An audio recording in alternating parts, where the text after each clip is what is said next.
Greetings, this is Craig Pepin, Project Lead for the Davis Grant. Thank you for listening to this audio recording from the Spring 2024 Competency Fellows Workshop Series. These workshops are funded by a grant from the Davis Educational Foundation, and together with other materials funded by the grant and available on the Competencies website, are designed to help enhance your understanding and learning of Champlain's college competencies. Today's workshop, titled Cultivating Collaborative Classrooms, Strategies for Fostering Student Collaboration, is led by Rachel Hooper, our Collaboration Fellow. Hi, hello, you all know me. I'm Rachel. I'm the EMC project manager.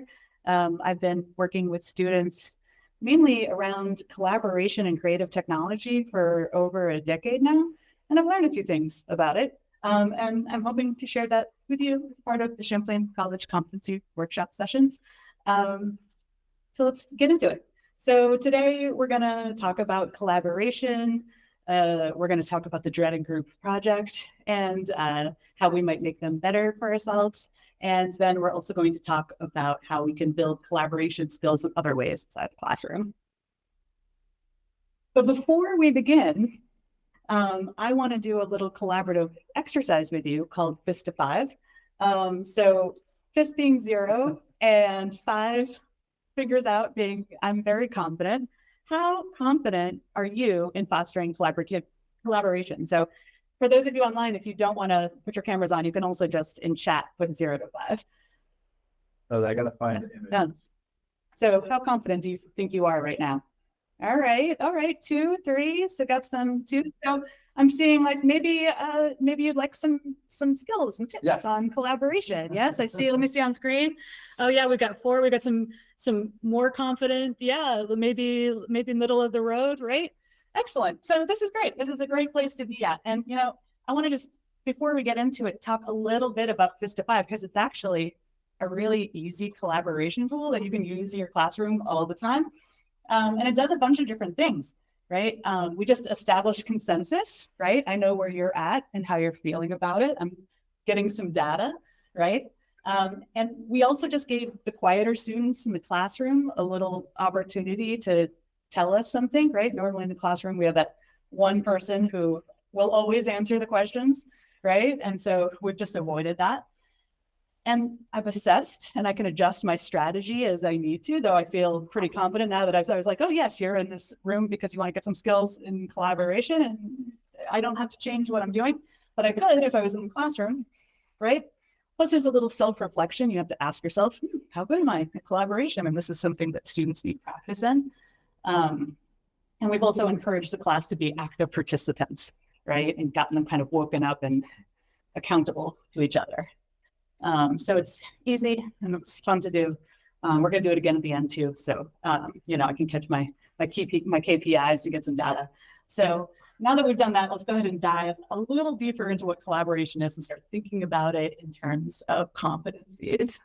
So simply put, collaboration is the act of working with someone or a collection of people to produce or create something, which is really easy, right? But if we care about the outcome of said collaboration, right, it becomes a lot more complex, right? If we didn't care and it was just working together, then I could be done with this workshop right now and we'd be done.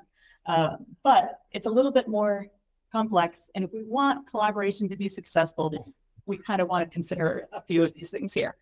The first thing, we have to agree what it is that we're making and what success looks like. And that's actually really challenging. One person might think that we've agreed, right? This happens to me with clients all the time. I'm like, oh, we definitely know what we're both making. And then I get into it with them and I realize we want very different things. So this is super challenging, right? We also want to make sure that everyone feels included, right? That everyone has roles. And we want to make sure that there's a diversity of thought, right? If we're just going to have one guy's idea and that's what we're going to run with, then why bother all the collaboration?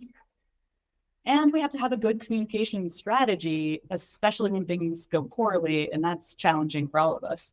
So that's a lot of stuff to pack, lots of small skills to pack into learning experiences, especially when we're dealing with our age group, right? 19 to 24, their brains are still wiring, they're still practicing a lot of the things that we're teaching them. So asking them to both get mastery in what you're teaching and collaborate effectively on top of that is a huge challenge. And at the same time, it's really important that we do collaborative learning, right? I think we've seen here at Champlain, there's been a lot of focus on starting to think about multidisciplinary collaboration in the classroom more often. And this is really important because research shows that educational experiences that are active, social, contextual, engaging, and student-led lead to deeper learning. And students can experience a lot of benefits from this approach. They can develop higher level thinking, they can improve their communication skills, self-management and leadership skills can get developed. They're hopefully being exposed to an increase in understanding in diverse perspectives and an increase, hopefully, of student retention, right? If they have buy-in and they feel valued in their group, they're more likely to stay. And hopefully also with collaborative learning, students and faculty are interacting more and in a more integral way or interactive way, excuse me. And, hopefully if we're doing it right, the collaborative learning is also preparing them for real life social and employment situations, which is the bulk of my work at UNC. So great. Let's just shove all this in a group project and walk away, right? I'm sure, as you know, group projects are really useful to bring experiential learning into the classroom, but we also know that they're very challenging to evaluate and grade and likely not helping students build collaboration skills like we hope they would. And side note, this is clearly not a true representation of Champlain faculty because we never actually show up that well dressed to a meeting. So group projects don't really create better collaborators, okay? And while most of the time, right? And while they may seem like a good way to improve skills, they also can fail to build authentic collaborative practices unless we're doing them in a really intentional way. And you see these two girls here getting an A for the rest of the team, right? It's kind of the big scenario, right? That one or two people are doing all the work, a couple of people are posting, it can be a little problematic at times. And I want let's take a quick break and open up for a little discussion here. What do you think contributes to poor collaborative practices in group projects? And for folks online, feel free to just go ahead and turn out your mics and say what you think, or anybody in the room. Lack of any real project management. Yes, absolutely, for sure. Lack of clarity about who's doing what. Yes, absolutely. I think there's, you're dealing with different personalities, different approaches to life and schoolwork, and that's right. Different work ethics. I mean, there's so many, right? Like so maturity level. Right. Two people in the group might be like really good friends, and the other two might not know them. And that it's also there's fear of sometimes of how you're going to stack up.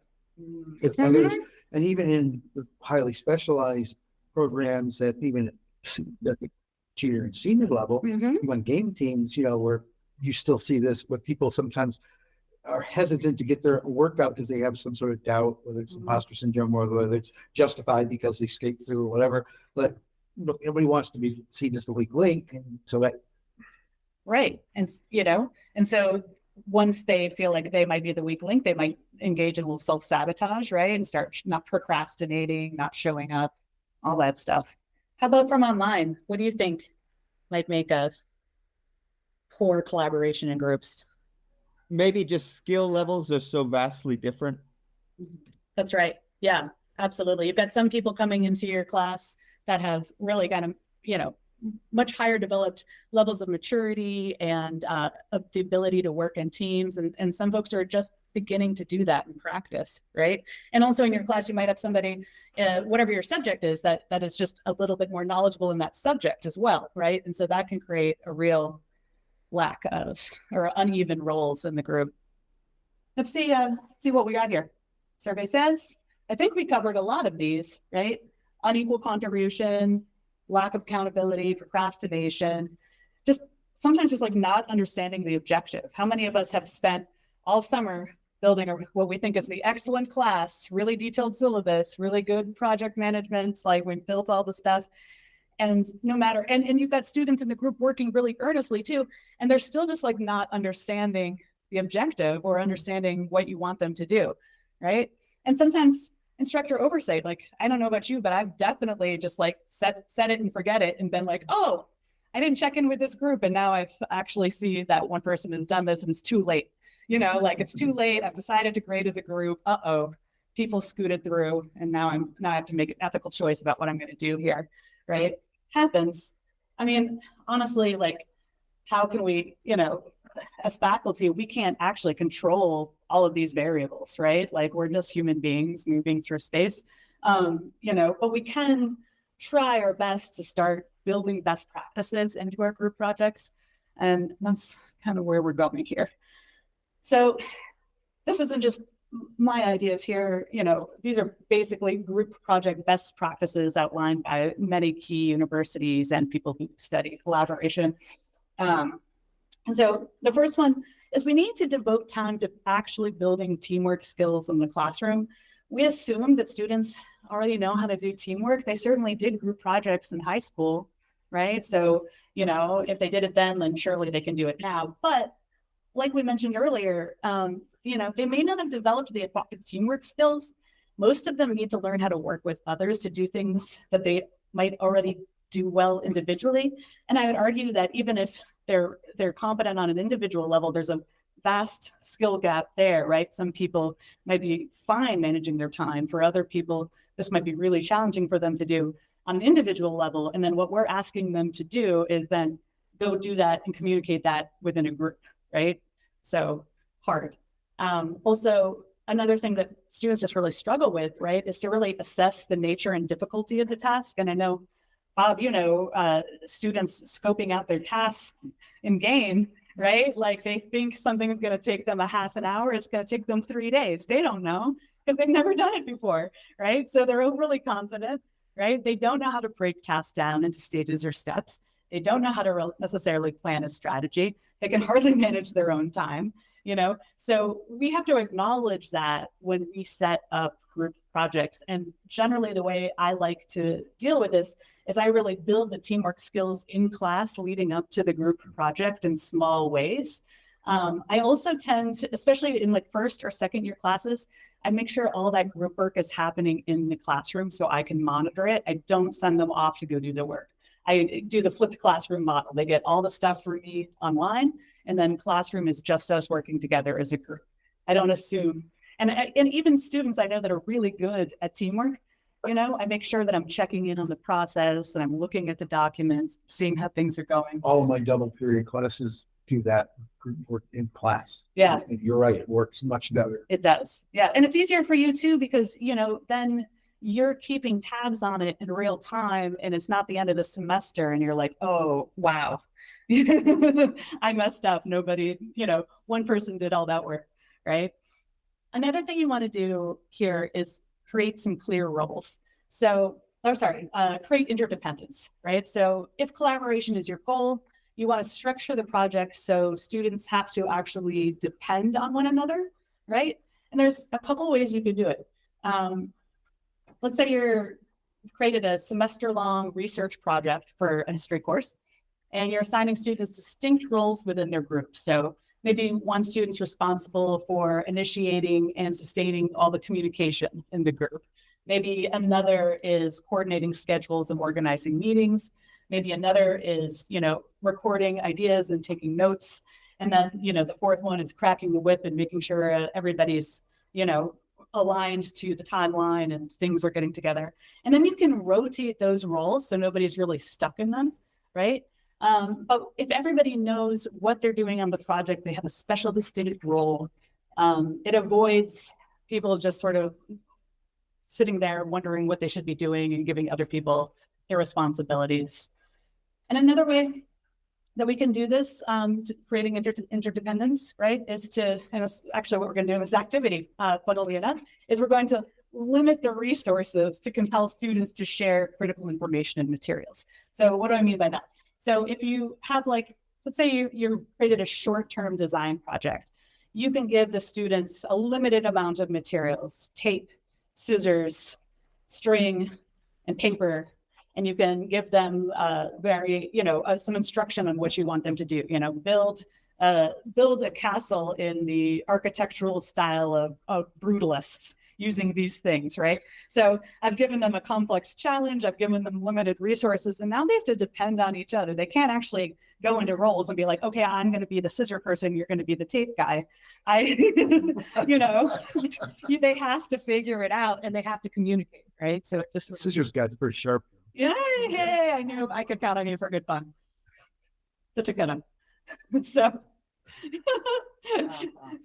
now on the side, I want to ask you, what do you think? Actually, I'm sorry, I started laughing about your pun. I think I skipped a couple things here. So creating interdependence, backing it up,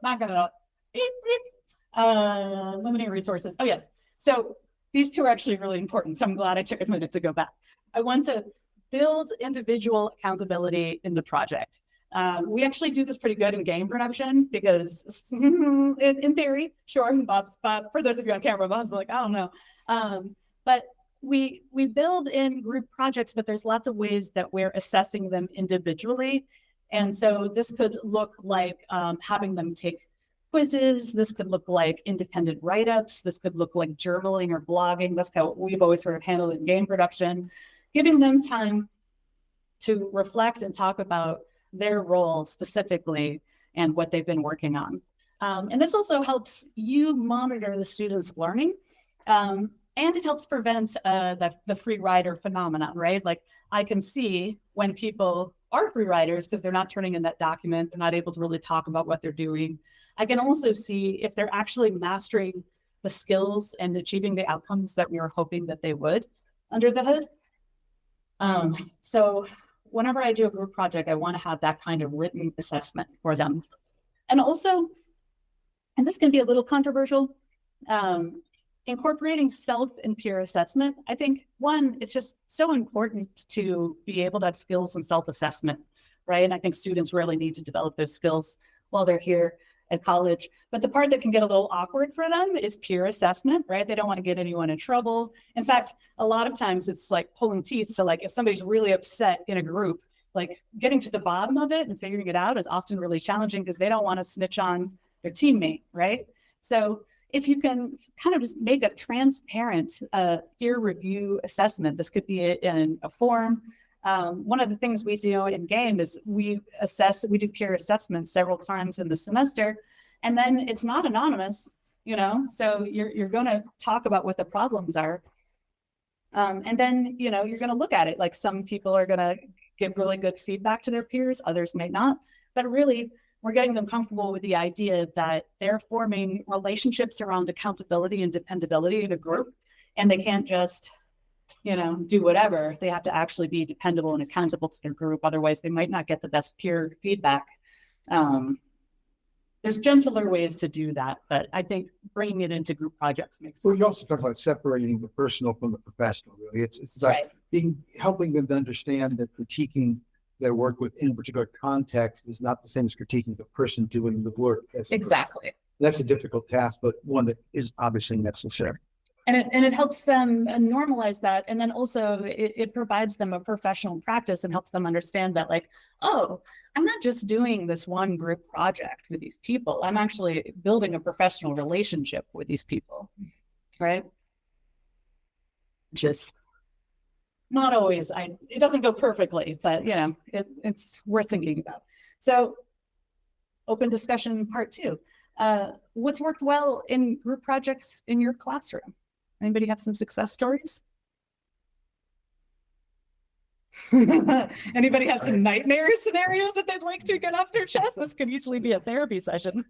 I do have a success story. Nightmares too, but in fact in the same class, but often the case. So the success story I think revolves around giving the students agency and the ability to make a choice about what they want to focus on or who they want to focus on. So in my integrated marketing communication class, I gave students the opportunity to choose an organization that they wanted to build an IMC campaign for. Nice. And so we had essentially, it was 2, but kind of 3 different options. And so I was able to have the students self-select. Now there was some funkiness that happened because there's always funkiness. Yes. But there was a group of students that was really excited about one of the organizations, and that showed in there. You know, they're particularly excited. They were just a high functioning group too. So I don't know. That's excellent. Yeah. And even if there's funkiness, right? Because collaboration is a practice. Not every group is going to be able to do that. But at least also if other teams are struggling, they can kind of see the model and like, oh, look at the team that's really excited and is passionate buy-in. How's that working out for them? Yeah. Right? That's great. The ones I have been successful or more or less successful has been teams that have had good communication established from the beginning, Mm-hmm. and they and their parameters. The limitations to me really are, if I'm going to get any success out of my group projects, I have to frame them to give them agency and choice, but only within parameters. You know, you can have spinach, you can have broccoli, that can be for kids, but that I find generates the most creativity and the most conversation that's productive, rather than a blank page. You see that you go off and wander. But you know, so much of it is random too in these classes. If you're putting together teams and you don't really know the students super well. So, but I think that communication is, if I pick one thing, or the teams that communicate well with each other and from the very beginning tend to be more successful. Yeah. Even if they're not the smartest, brightest, most creative at first, if they communicate well, things are much easier down the road. Yeah. Excellent. Absolutely. I think you're right. And I think, you know, for the rest of them that maybe aren't great at communication, right? You've got that one team that's great, maybe the other one's not. You know, you can identify that and help the other teams with better communication. You know, I use templates a lot, documented templates that kind of break the script down for people piece by piece, because again, how can we assume that they know how to communicate professionally in a team setting? This is, again, I know a lot of adults.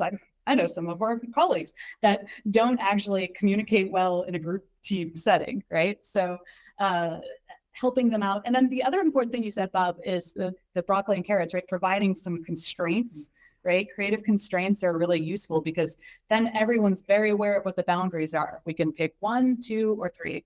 We don't have to like explore the world of ideas together and then duke out which one we're going to choose. Right? And you may want that in some settings, but most of the time, no. Yeah. And if you do want it in those settings, you want to kind of like have a process, right? To get people to the feasible and viable choices. We'll talk a little bit about that.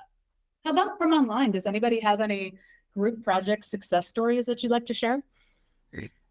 I have just one point about illness. You know, if a lot of illness erupts in the class, that's a thing, right? Yes. Teams of 3, one person is ill, and that repeats in several sections. It's very difficult to come up with maybe a grounded policy for that. That's what I'm struggling with right now, actually. So it's Well, I'm dealing with that. I have that same problem all the time with the prevalence of our ability to hook in synchronously. And as I do most of the smaller group projects in class, well, I have if somebody is ill but not, they're mostly more concerned about contagion than they are they're laid up totally. Yes. Then I get the group to communicate with them, they'll loop them in through Google Meet or Zoom, and they can work on the collaborative project from home. It's not ideal, but at least it's better. And I find some really good litmus tests for the students who reach out and try to do that, and actually, when they are sent the link, respond.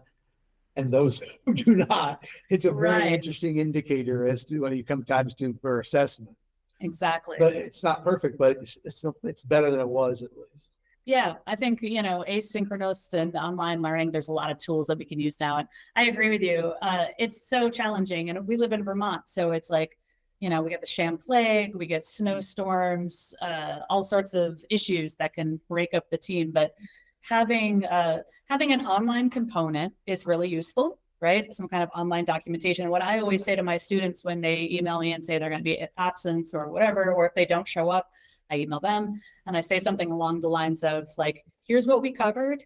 You're going to need to follow up with your team, like email them and ask them how far they got. And then I say to the team, hey, you know, so-and-so is absent today. Make sure you save a chunk for them and make sure you reach out to them and make sure they understand how far you got. Right. So do they necessarily do that? And sometimes people are out for weeks and then you just kind of have to figure it out. Right. Like I just had to redo my entire timeline because I realized we had the solar eclipse on Monday, which is my class. And then Thursdays are my studios. And then yesterday, nobody showed up because of the snow. So now now I have to redo everything and readjust guest speakers and all of that stuff. So it's not perfect, but that's the thing with collaboration is it's just kind of always a little messy because again, we're smushy little meat sacks floating through space and, we're pretty vulnerable as creatures. Not to make it weird, but could I not? So let's talk about some other ways to build collaboration skills in the classroom that aren't necessarily centered around group projects, because I firmly believe that in order to build collaboration skills, you oftentimes don't need to have group projects in your class. And because of some of the things we mentioned, they're really tricky to get right. And group projects, if done right, if you're really focusing on collaboration, it's just like a huge heavy lift for teachers. And if you're very busy, you've got a lot of work to do, you've got to really think about the scope of that work as you're designing your classes.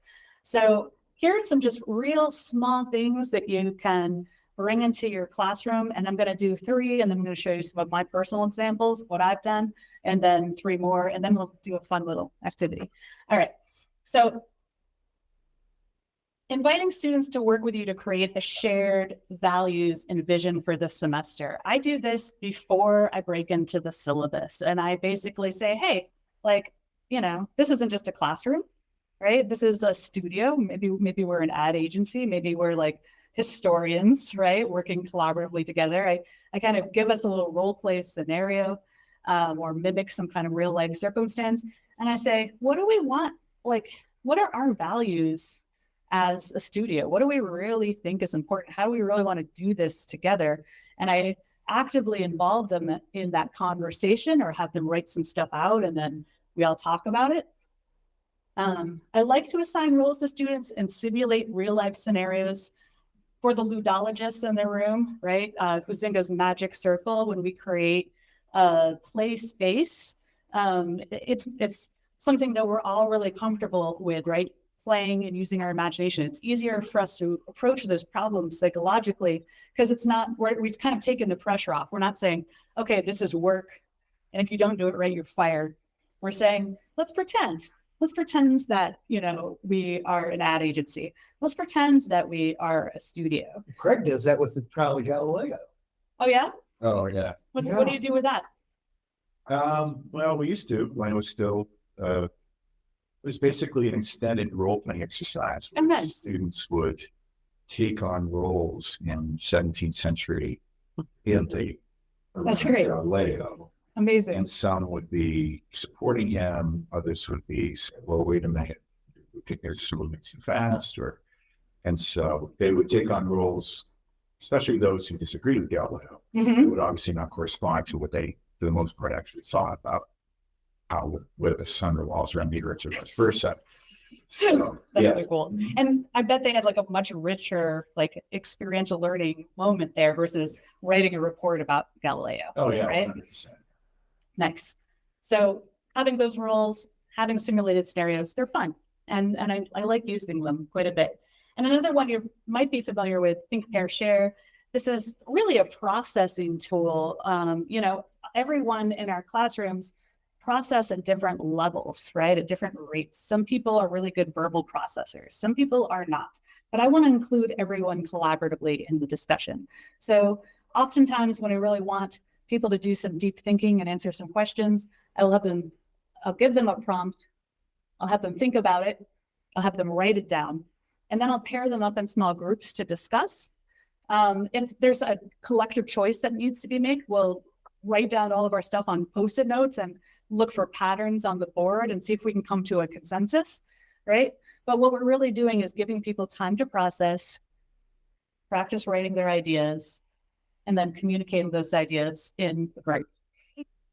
I'll show you some examples from my classroom just to model some transparency and vulnerability. So this is from my EGD 320 class way back, pre-pandemic times, old deck. And I asked them, how might we create a vibrant collaborative culture? And we talked a little bit about like how we have control over the culture in our studio, right? We might not necessarily have control of the culture at Champlain or in the game studio, but here in our personal studio, we get to decide what we value. And I had them all write what they thought in Post-it notes, and then we put them all on the board, and we looked for the repeats and the patterns, and we were able to talk about it and then build this next slide deck piece and do this before we did our syllabus, right? So now, you know, it's just kind of a sneaky way to kind of get them to decide what you already want out of it, right? So I want them to understand that it's okay to take risks in our studio and it's okay to fail in our studio. We have a nice conversation about how we can actually be dependable. And sometimes being dependable means like appropriately scoping the work, right? Because sometimes it'll be like, yes, I'll do that and that and that. And they've got 5 other classes. They want to be dependable, but they don't know how to scope their tasks appropriately. And then they fail and they feel really bad about it, right? So how do we do this realistically and healthily? How can we be optimistic collaborators, right? How do we make each other successful by giving good ideas and good feedback? Team 1 is sharing their game, and the rest of the teams are giving them good constructive feedback. And assuming positive intent, if they're giving kind of negative feedback, we know that it's really, sorry, the API there, assume positive intent. We want them to, feedback and critique isn't necessarily bad, right? It can help you make your project stronger. And as a studio, we want that. Yeah, right. Does API stand for again? Assume positive intent. Okay. Yeah. Yes, API. New initialization. Yes, it's a fun one, right? That's an application programming. Right. What, drivers here today? I think that was actually left over because I think that was one of the students showed me that one while we were doing this. So I kept it in there. And then, showing, not telling, right? When we show up to update that we're bringing sketches or prototypes and that we're, getting feedback off of those, right? So then I was able to pretty much set up the expectations for teamwork on day 1. They're not glazing over the syllabus, right? They feel like, okay, this is my space. We're all up buy-in. Now we're ready to go. This semester ends up being really successful.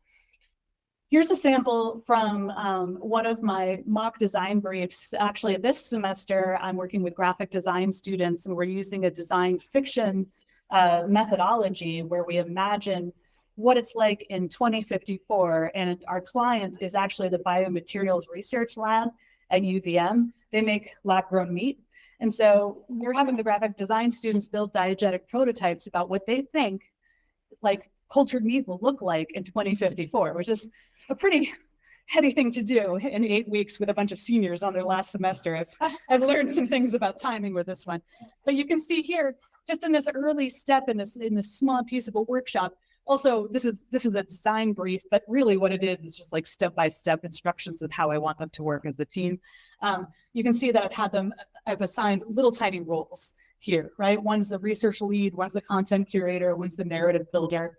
And I switched those roles out so they all have a way to work together without having to talk about who's doing what. Challenging sometimes, but also really valuable. Here's another example. This is an EMC example, actually. When I started working there, I started a 1st and 2nd year employment opportunity for students around collaboration. So, I'm teaching them human-centered design skills and agile methodologies, under the hood, but really what they're working on is solving problems around accessibility at Champlain College. So, this is something that students feel very passionate about. They want to help and do a good job. So they're very motivated, but then they're also learning. I'm also teaching freshmen agile development, but they don't really know that completely, right? So here's a good example of that think, pair, share that I do with them. So here's this is a group activity where you basically just write words that you think of when you're thinking about this question. So what words come to mind when you think about accessibility on Canvas? So they have their Post-it notes, one word per Post-it note, nice and big. And then we put them all on the whiteboard, and then we discuss the words with the group. So this is helping them learn how to think about things and then discuss things and start to make choices collectively as a team. Can I ask about, so where's the pair part of this? Yeah, so you can, for this one, for Think, Pair, Share, this is like the pairing is the group itself. Okay. So it's not necessarily individual two and then the larger. Sure. Okay. Sure. I'm being very literal. In this particular example, however, what I took off when I was like, there's too many slides I took off. There's this other example where you can do crazy. It's where you fold a piece of paper into 8 cells. You got 8 minutes, you prototype. And normally what I do with that in a classroom setting is we'll do that. We do the 8 minutes, and then I have them turn to their partner and pass the papers and see if they can figure out what the other person is doing and talk about it, and then vote for the strongest, most feasible thing. So, you can be flexible with it, but I think always like giving people time to think, giving them some brainwriting times, and then discussing either in a team or a larger group is a good recipe for success. So here are a few more. I mentioned this already, but it's, to me, I think it's so boring, but templates are like the key to all of this. Like I have every kind of running meeting note templatized. I have every kind of retrospective templatized. And I give that to my students in their team folder. I use Google folders and docs quite a bit. I also use virtual collaboration tools quite a bit. So Google Jams or Jamboards, which are going away soon. They're going away in October, unfortunately. But I've discovered a new one that I like actually better called FigJam. It's part of Figma. And you can actually get a free educational account using Figma. And FigJam has all of those things. Plus, Figma is an interactive a tool to kind of build prototypes and mockups that can kind of simulate some interactivity. So it's also, I'm trying to get students connected to that just because I want them to build competencies in Figma, because it's a fun tool. Put some of those templates in the shared resources for the competency. I absolutely am. And they're all linked actually in this deck as well. So anybody who emails me, I can send this to you, and they're all in the speaker notes. So using those tools are really effective. And again, this is kind of what makes it, when you've got somebody who's absent too, or has decided to be online, it's like, it's not going to interrupt the process now because we're all doing it online anyways. And then it also just, it's nice for them to have online documents that they can collaborate on all together. And then also sneaky teacher in me, like when I have them use, templates in Google Docs and everything, I can see who wrote what when. Version history, right? Yeah. So when somebody's like, oh yeah, I worked on that, I'm like, well, let's take a look. Like how? Where? Show me where. Make it make sense, kid. So that's the other benefit to using online templates and stuff, And I was just like, super nice, super sneaky.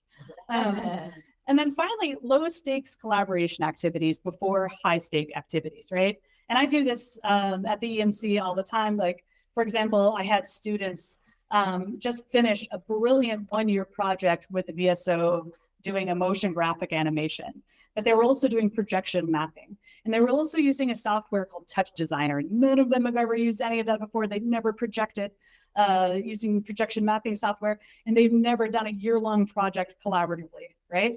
So instead of tossing them right into that, the first semester that I worked with them, I had them design some projection mapping pop-ups around the community. Low stakes, no symphony orchestra with 150 people. And they were able to figure out how they worked as a team. They were able to figure out how to use projection mapping software.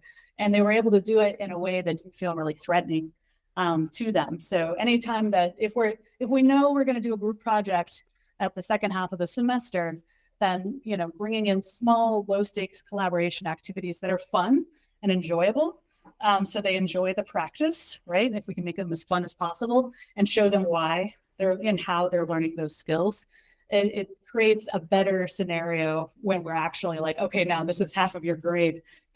Don't mess it up, right? So let's take a look at some examples here. Here's a Jamboard.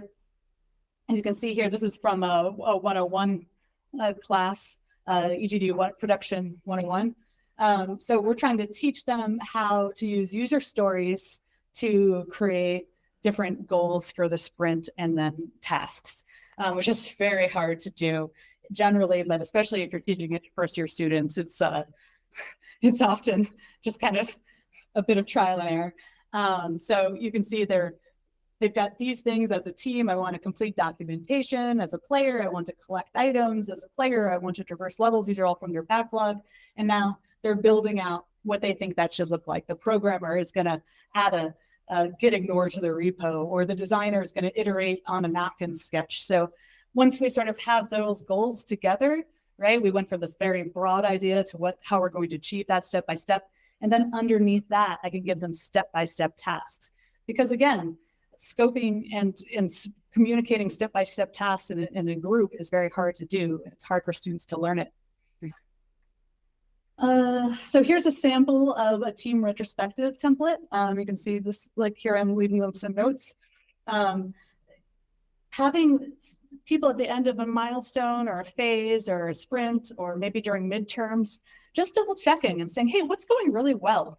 Maybe it's just in the classroom. You can just, you don't necessarily need a template, but you can just say, hey, what's going really well? What's not working? And normally when I get to the what's not working, everyone zips right up, right? Because they don't want to talk about bad things. So then I'm often like, well, I forgot to send you guys blah, blah, blah, blah, blah. So maybe I should have left myself a note, huh? I start with myself. I'm like, well, does anybody else have any communication issues? Did anybody else struggle to get something done? And I'll sit and wait until we get the conversation going. And sooner or later, a little bit of a pressure cooker. That's right. We've been doing this long enough, right? Like we're all actually, the pregnant pause can last all day if we needed to, right? Very zen, Yeah, exactly. Yeah, I literally fold my hands back here and I just sit and I wait, sit in the silence, right? And really, once I get them doing that, see if we use 3 to 5 things. Can we say 3 things that aren't going well right now? And then once they do that, you can almost see the relief. They're like, oh, there, I did it. I said a negative thing, and look, everyone's fine. We're all no one died, right? Then we can say, all right, well, if communication was bad, how can we make it better this week? Well, yeah, then way we're not calling anyone out. We're not saying, so-and-so didn't show up for a meeting. We're saying, okay, well, not everyone showed up to the meeting. What are we going to do this week? And it gives everyone the chance to say, okay, there were some failures, but they're recoverable. And now we have a plan to move forward. And those are, again, just really hard skills for students to do on their own, privately, right? So I do it in the classroom most of the time. And then also, here's a good example. I like silly. I love it. So yeah, now you know. Now you got it. It's like one of those things on Survivor. That's right. That's right. So this is a really low stake activity. It's fun. I think it might be an icebreaker for those of you who love or hate icebreakers. And it really highlights the importance of communication and teamwork. Now, unfortunately, for those of you online, /fortunately, I couldn't actually figure out how to mimic this for you in the time that I was thinking about it. So we get to watch everybody here do it for our entertainment. So if I might volunteer the 4 of you, how convenient. Okay. There's literally an exercise for 4 people. So we're going to go ahead here. I'm going to get the... No, we can put it in center here. Well, and I turn yes. We wanted to have a little room for people to get, and also look to get these guys here so they can watch. Yes, there you go. Wander about. Yes, okay. yes. Now, the way this works is you get 2 on side and 2 on the other. Oh no, I didn't make a string for myself. I guess I can't help you. I'll take off the cap. It's a Sharpie, so we mean business here. So everybody takes a piece of the string. You're going to, no one is allowed to touch the marker directly, okay? So you have about 5 minutes to draw, but you get a couple minutes to think about it first. Mm-hmm. And what I want you to do is draw a picture of Chauncey, the beaver. Chauncey? I couldn't do that on my own. You can use basic shapes. We're not going to get this up in the art gallery. Oh. But you now have 5 minutes to make Chauncey. All right. Chauncey's a what? A beaver. Beaver. Yes. Rodent. So rodent. Gotta. 2 circles. Ears. Big circle body. I'm thinking 2 circles. I was just Yeah. gonna do Two the, circles. I was just gonna do the face, actually. Yeah, do the face. Ooh, that's a Little good- Just the ears. face, yeah. little Ears, Well, I think that's complicated. 2 buck teeth. Sure. Right. The buck teeth are key. Can we Okay. just see if we can do the The head. perimeter? Yeah. That Yeah. might scope out what we are not. Yeah. Like the hands are Like scoping. like draw a face. I might actually have a Chauncey sticker. Oh, no. I Rachel, somebody might have to hold the paper. Mhm. Yeah. Okay, I can do that. I think. And then I'll also, I'm also gonna hit sturdy. You ready? Yeah. Wait, All right. What are we doing? We're gonna do we're a gonna circle. try and do Okay, a we're trying circle. to So we'll start down by you. you. Clockwise, Go right? clockwise Yeah. towards Craig, Yeah. Bob, Okay. Ready? Clock. Okay. So I Are we think doing it here, not up there? That's gonna, I think we're gonna go like this. it's gonna go around this way. Oh, we're doing a really Big. big Yeah. circle. So I think you Okay. need to pull your And little Okay. circles out will be really hard. because you're from the top, but it's Yeah. out like this. Okay. Oh, there we go. All right. Here we go. So I'm. So go down. I'm gonna pull it, and then Bob, you start to pull more. Curvatures. I feel like I'm very. Yeah. And Oh, my bad. I want to relinquish Yeah. control. It's I'm Wait, taking we it go away a back. little let's bit. go back. Was that on me? Okay, and then I Okay. didn't, now I have to start pulling it. Yeah. Okay, down, good. get down. I can relax. There we go, there we go. You need to. No, I can't relax. Okay, I'm sorry. I don't have good hands. I coordinate. All right, there we go. This is We're hard, there. isn't it? It's really It's gotta hard. go down. Why? I think if you just pull back and stay where you are. You stay where you are. Drop it down. It's all about tension. Drop that down. Yeah. There we go. Okay. Okay, go ahead. Now pull a You little start harder. pulling, Yeah. Okay. I'm coming my There way. we go. Okay, I think we have the. Turning. And now you need to Oh. start bringing it Yeah, back. I'm You in. start I'm back in pulling. control. Yeah. Okay. There we go. So. Not bad. You got the All right. Wow, that's fabulous. That's This is her. That's Ears- just surgery. ears display, next, right? Ears are little. Ears. So this is the top of the face up there. Oh, it This is the is? top? Yeah, that's the Oh, top. good Right, thing not that we. from my perspective. Yeah, not Yeah. from my perspective either. So that's. Typical alpha male behavior. Right. Okay. We can Okay. make this, so this is the top. Yeah. So we- Well, there's more room for the ears up there, right? Yeah. Well, that's Okay. true. All right. Okay, so can here you we go. drop Are we So we're thinking going- something like that? Dropping Yeah. down. Drop Okay. it down. So you Now that's pull right through its ear. Yeah. Ear. And then, And then It helps me to make sense. Oh. I'm sorry about that. Can we Yeah, go There we back? go. Yeah. there we go. And then I'll take it. I got it over Okay. here. Oh, sorry. You gotta Yeah. keep it. You gotta keep the tension. Okay. Okay. Okay. Bob, go that's all you. Pulling. I think you gotta go down. You guys gotta pull it, keep it Yeah, down. keep it down. Yes. Oh, Come back. It's kind of a, well, pull it back. Here we go. There, We there. don't want to do that. That's fabulous. Okay. I will. What do I do? I'm always. Yeah, we Right need. here, right there. You need me to. You're good. No, just I would just go right like that. Okay. And there's gonna be some gradual. Bring it down a little bit. Yeah, we're gonna come towards you, right, Scott? I'm pulling. And now I'm gonna arc it that way, and then now it's all you, Craig. Bring it home. Oh! Eyes for eyes. Alrighty. That's kind of like me. Up here, Or should we do the teeth first? Yeah, let's do the teeth. They're the defining feature. They are Oh, gosh. rectangular, which is nice. Okay, exactly. So we're gonna come towards me, right? Okay. Ready? I got it. Oh, towards me. And then Yeah, what? the Wait, one wait, wait. back towards you a little bit. Okay, yeah. Here we go. Bob, this is down gonna be towards in unison. me. This Down towards Oh. me. Okay, we're doing the second one. Okay. Yeah. Now let's go back Oh, across the that's top. Let's bring it across the top. Yeah, that's what I was going. There we go. Now see if we get some That eyes. is not bad at all. I think we're done. All right, which eye? Oh, no. This eye circles. first? We're not great at circles. Okay. So What we're if gonna he's try sleepy? circles. Sure. Just so. This is a diva that's had some fall on a hard time. Yeah. Yeah. So we are doing Okay, circles. all right, let's do clockwise again, which Okay. means heading towards. Me, Towards you, Yeah. Jen, yeah. Barry. Very sorry. That's okay. He's had a bad encounter with, you know, Up, see. Okay, Yeah, now you, sorry. Scott. Okay, I got it. I'm pulling. I'm pulling. All right. Actually, Let's try the other one. Okay. Clockwise again. So it starts with me. Let's start with this guy's been hitting the you. IPAs too hard. Down. Now your way. Oh, to Craig.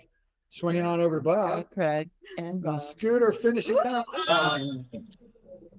Come back this way. Oh, Craig's cleaned up our mess. Yeah. Oh, Yeah, that's good. okay. I think we've created. Oh, look at that. Yeah. Excellent. I mean, you get the What about whiskers the in, yeah. Yeah, The so you can do a whiskers. couple of Or minutes. gentle too. You got some time. Like just Whiskers? nostrils. I mean, let's do a little tiny. Oh, do they have nostril. whiskers? Not really. What do Nostrils. they have? Oh, Nostrils? this one's got to get whiskers. So I would do some nostrils. Yeah, we Okay. could do. I mean, can Couple they? more. Yeah. There's a nostril. You want to go? Let's There's do a little two nostril. circles right there. More circles.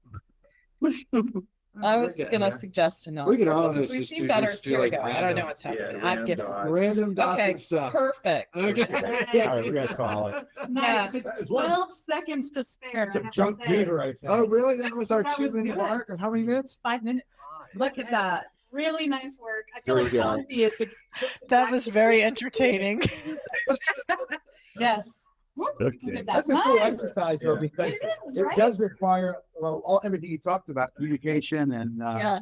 Yeah, and like assumptions, and you can also see, also as a teacher, you can kind of see like who are the people who are like, oh, it's gonna be this way, or oh, it's that Oh, way. yeah, Right? You can kind right. of really watch one the person take over, dynamics. doesn't do it. You can't, it won't work that way. It's not Right, gonna yeah, you work. literally get one person can't take it over, right? Yeah. I love it. Well, I think they have a fancier setup on there. Yes, I was gonna say, little, they've got circles, and you can also see they've got like 2 strings each, right? Which works great, but also Control I- group. I'm mean and I like to make Make it those, even yeah, more. 3D printers, we can make Yeah, I was those. gonna say we could totally make those. It would be fun to have like some collaboration tools that like lived in a closet here where we could just like pull these out That's just a in good our idea. classroom, This is perfect. I love it. right? Can you imagine having 4 of these and being like, all right, which one's the Yeah. best? I think And your expectations are well. Maybe the champ one Next- oh one. next let's division move on meeting to that. Yeah, Next division absolutely. They have, that would be a good champ one. For a $100 Yes, gift card. skills. Yeah, I think if you tried this in CCM, I don't know if anybody could live, but it's gonna be funny. Exactly. Look, worst case scenario, it goes poorly, but everyone's still having a lot of fun. That is not bad. I would recognize that as a. Yeah, I think we did a pretty Yes, good job. I really actually. think you hit all the Look, main I think it features, looks exactly like, right? Yeah, Like, yeah, yeah. I've- that is uncanny. Yeah. uncanny. I feel like I'm actually looking at a beaver in real life. Yeah, amazing, amazing. So they know.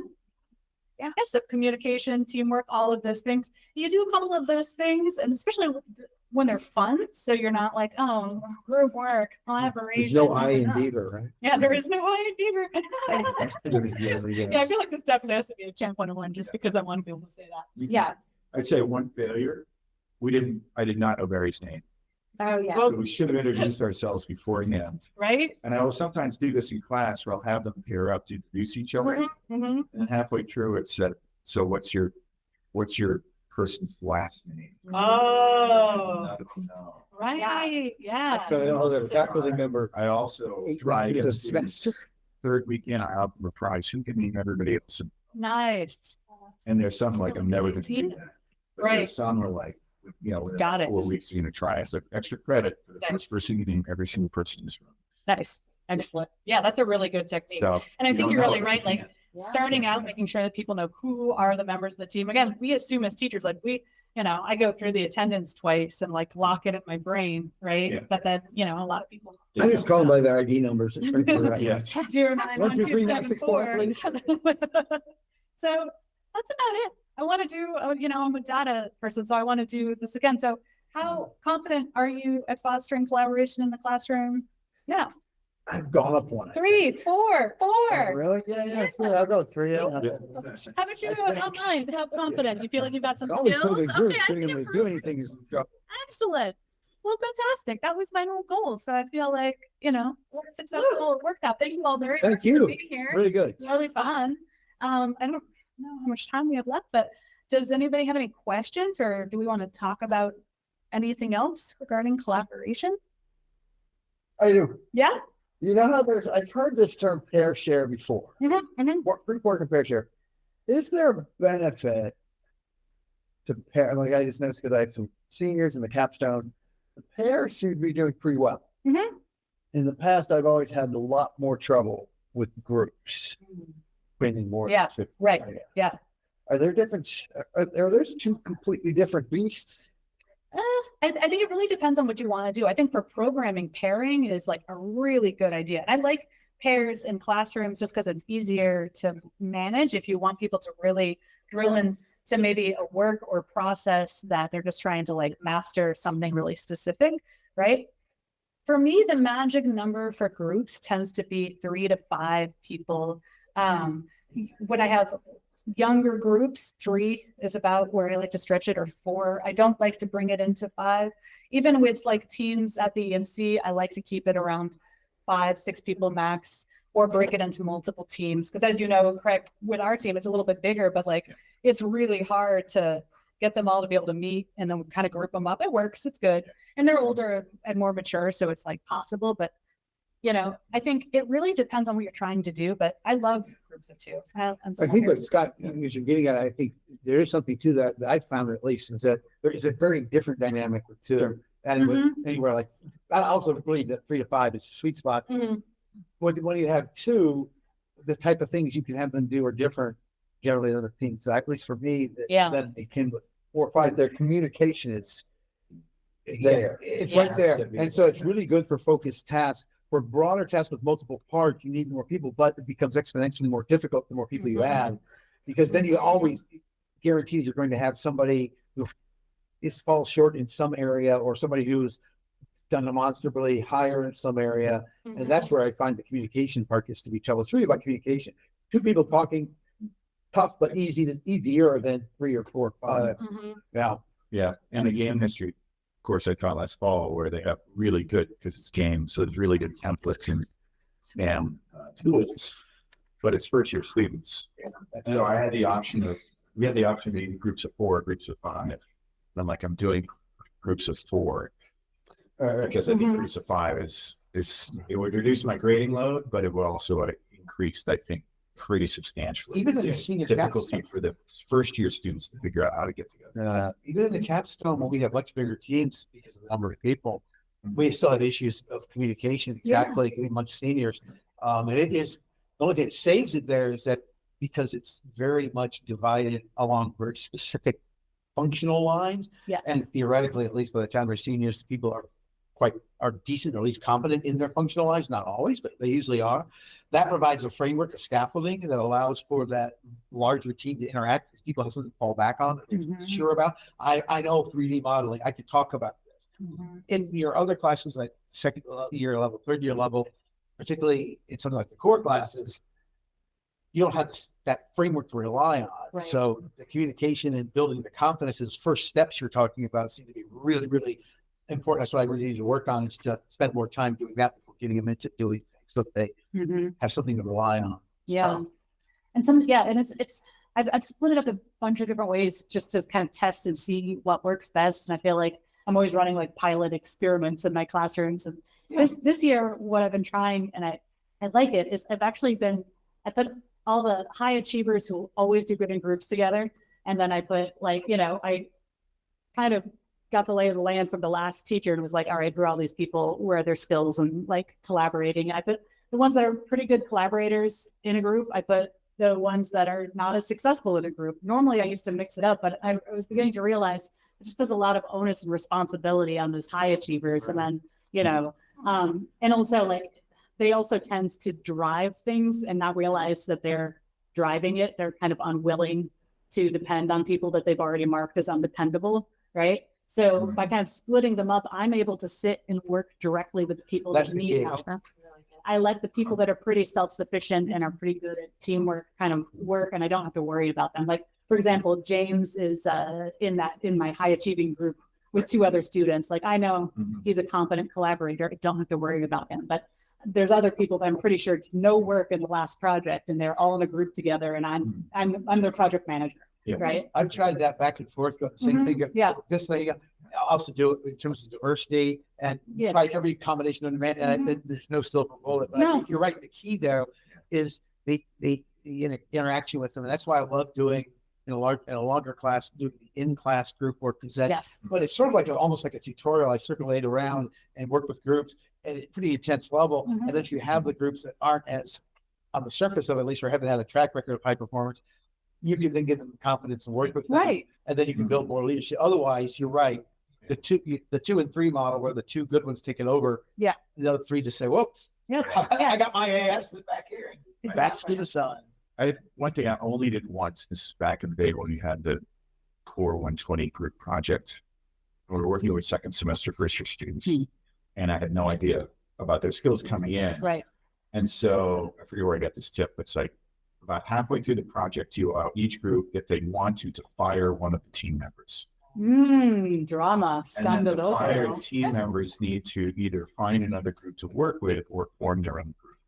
I know. And that was a little, I decided it was a little harsh. Sure. But it actually worked out pretty well. Yeah, because In like that you don't want to, particular you don't want to class. get fired. Now you know you can get fired. You can Yeah. get fired. You're out of the group halfway through and you're still gonna have to do the project. So We should have the senior production. So Right. half of senior year, the people can actually get fired in the group. Oh, do that. Doesn't happen very often, but it's just tough balance on in group projects, especially in studio context, because we are an academic institution, and first and foremost, it's a class. So you Yes. cannot run it as you would an actual studio, Right. where you say, my way or the highway, give them a pink slip or whatever. You can't do that. Right. So you have to figure out a way then, how do you get rid of somebody or mitigate damage when you have a student that collapse, that basically is tanking the whole team. There's no perfect solution to that. It's really difficult. This Yeah. collaboration is hard, as you pointed out. Very, very hard. And and the thing is like the last thing you want to do is shut somebody down so they never want to do collaboration again or work with people again. Right. And because we never really unpack all the skills and competencies underneath collaboration, especially in high school, I think a lot of people show up to college thinking, oh, I suck at teamwork, or like, oh, gross, I don't want to work in group projects because it always goes poorly. So they're coming in with these mindsets. And if we can, over these 4 years, like gently and carefully untangle some of that and have them do Well, some I practice. assume positive intent helps. Yeah. because, I tell students also, it's again, it's mostly seniors, but it works otherwise that if there's a problem with one of your teammates not doing stuff, the vast majority of the time it's indicative of something outside of that has not necessarily probably does not mean that they're blowing it off deliberately or not interested in. There's something else going on. Mhm. They're humans first and then their team members second. That's right. Now, how we can deal with that gets complicated, but trying to get students in the mindset of thinking more holistically about what's going on rather than, this is true of the high performers in particular. Well, this person doesn't want to do anything. They're stupid. Yeah. No, that's not. Yeah. Probably not true. So we're Thanks, Matt. Yeah, I was just saying, I think that brings us right to a little over. So- Thanks, Dad. It was great to see you. Yes. Awesome. All right, Awesome. thanks. I Thanks, think- everybody. Yep.